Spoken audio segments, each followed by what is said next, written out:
Hello, I am Laura Jane the Raw-Tarian, and today in the Raw-Tarian's kitchen, we are making the most delicious almond butter fudge squares. There are so many reasons why these are one of my favorite recipes. One, there's no equipment. All you need is a bowl and a whisk, or possibly a spoon if you don't even have a whisk. If you don't have a bowl, there's a big problem. You need to get a bowl. So that is what we have, and we have a pan. I like to use a loaf pan. I feel like the size is right, but if you don't have one, you know, something that's not too massive, but something that's, you know, loaf pan-ish, or anyway, you don't have to use a loaf pan. Oh my gosh, so much talking about the loaf pan.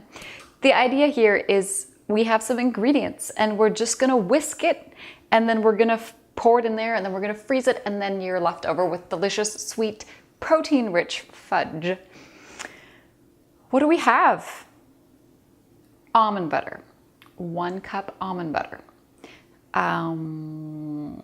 Usually, you can make it in my cookbook, Cook Lively. I have a recipe that takes forever and you use to make your own almond butter, but you can also just buy it. I usually just buy it, but I have made it myself and it does work. Almond butter, 1 cup. 3 tablespoons of coconut oil, very important ingredient. 1/2 teaspoon pure vanilla extract. 1/4 teaspoon sea salt, finely grained. Also, this is a 1/4 cup of pure maple syrup, or you could use honey or agave nectar or whatever you are doing for sweetness. These are hemp seeds. They are optional, so if you just want to make the fudge as is, that's cool. Or you could just, it really just is adding some texture. You could use maybe some coconut, like dried shredded coconut. It's just to make the fudge a little bit chunky and crispy. You know, like those, these chocolate bars I used to love, like the cookies and cream, Cadbury. Ooh, those are good. That was a good chocolate bar. But it's just to make some little crunch if you want it. Let's just do this. Well, this is parchment paper, which is different from wax paper. It's made really for cooking, and I'm gonna line the pan because it's just gonna make it way easier to get the bars out. So I do recommend doing this. Like so.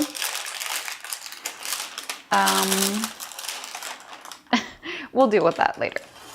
But basically, let's just do this. So, actually, I think I'm gonna do this. Slidey, little slidey. Okay. This is the, what is this? I don't know, almond butter. So yeah, really there's like no rules. All we're doing is throwing it all in here and just stirring. I'm gonna need a spoon. Whoa. I mean, conceivably you could do this with probably smooth peanut butter. I find almond butter is so much healthier than peanut butter, but if you're like watching this right now and you're like, but I don't have almond butter, all I have is peanut butter, you could do that. But generally, I don't use peanut butter in any of my recipes, as you probably know.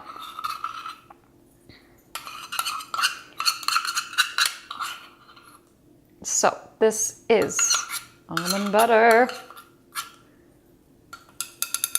Well, conceivably, you could probably use like cashew butter or any kind of nut butter, really.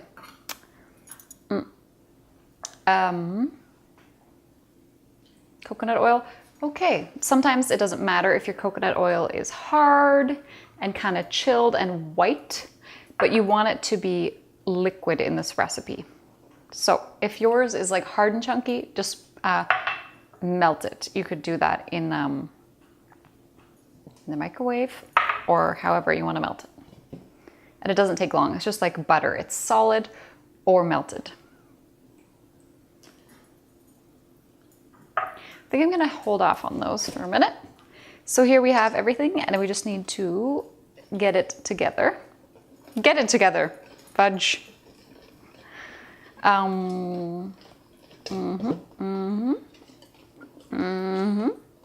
So really you're just mixing it until it kind of looks just like, kind of like almond butter again.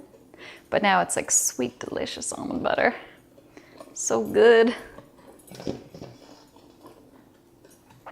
I feel the need to tilt it so to show you. That's pretty good. You know, I kind of am gonna wish that I had my spatula somewhere around here, but we're not gonna worry about it. So again, optional, just for fun. But hemp seeds, you know me, I kind of don't care about nutrition. All I care about is flavor. But they're actually one of the best vegan sources of protein that you can get. And they're quite a neutral, kind of nutty, but neutral flavor. So see how that now we have little chunks, which is good.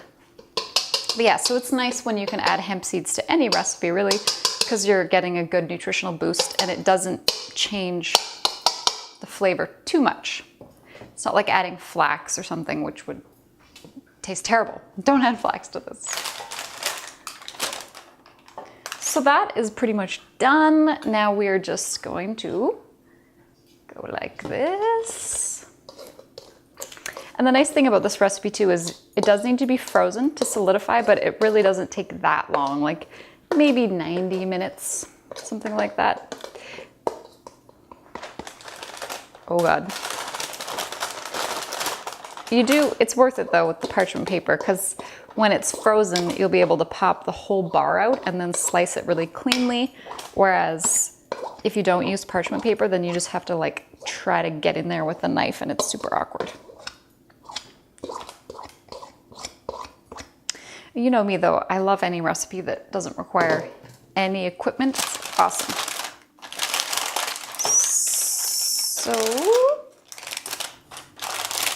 So, you probably can't see this. I'll show this to you a little better, but can you see it?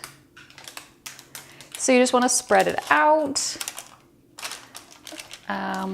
But this is why the loaf pan is a good size for this, because for this particular recipe. Because if you use a huge pan, it's going to be too thin. Like the fudge will be kind of too thin, but this, using a loaf pan makes a nice thickness for fudge. And I kind of want to make it like a clean bar. Sorry, I keep crunching this parchment paper and then talking at the same time. Crunch and speak, alternate.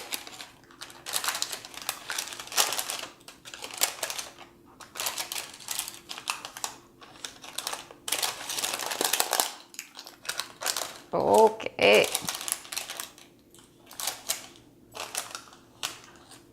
Oh, it smells so good. So of course, we're gonna freeze it, and then when you take it out of the freezer, you should eat it. You should not pack it in your child's lunch on a hot summer day, because it will melt. It will come back into this texture, which would still taste delicious, but would potentially be kind of messy. So now what we're doing, I don't know why I got that last dollop. It's it's my nature. Okay, so I want to show this to you. Here it is. It's flat and kind of clean in there. And now we're going to freeze it for like 90 minutes minimum. You can't over freeze, so feel free to just pop it and then go like on a hike for a day or 5 days. That's fine. It could be frozen, but generally in like 90 minutes, it should be pretty much hard enough to be able to slice it. So I'm gonna pop that in the freezer, and then we'll be back with you in a moment. And we are back. It's probably about 2.5 hours later. It's just been in a normal household freezer.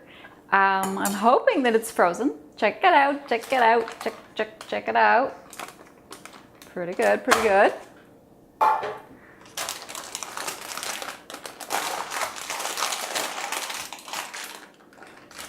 Pretty solid, pretty solid. Pretty good considering it's only been like a couple hours. Whoa. So here it is in all its glory. It's gonna melt pretty quick, so you wanna move fast. So what I like to do is eat it. But what I was gonna say is make them into kind of like bite-sized morsels. And then I cut them all up. I mean, you could do whatever you like, but they're pretty, substantial. So you don't want to be like snacking on huge bars like this. because they are, you know, really protein rich and also like pretty high in fat. So you want to just be like what would be a perfect size in my opinion. I hope you could see this because it's like almost the same color of the board here, but it's pretty much like bite-sized chunks like that. So what I normally do is just cut them up into little pieces. That's tiny, but you know, and then I would just put them in like a big, today I have plastic wrap, which you can do as well. But usually I'll just put it in like a Tupperware with a lid, and then I can just go in, take a piece, munch on it. It's got to be kept in the freezer because it needs to be frozen. Otherwise,